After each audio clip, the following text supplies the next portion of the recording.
About one important role of being a superior and protecting of environment. First is about is kana mga pollution sir, about sa barko dapat ang mga waste nga nasa barko is dili basta-basta ilabay, dapat murag i-safety sila, and then ilabay ra na sa saktong lugar, dili lang basta-basta butang sa dagat nya.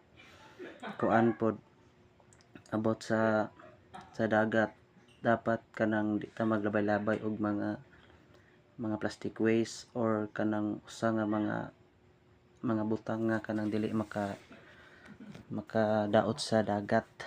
Unya usa pod as a seafarer, dapat safety always.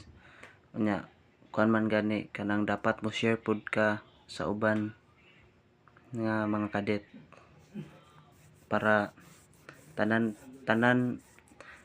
mga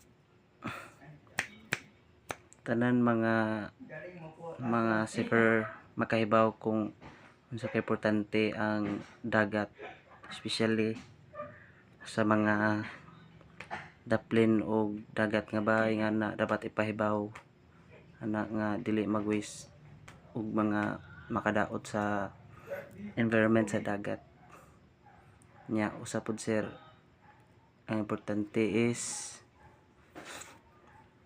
kanang mahinlo pirmi ang palibot sa dagat.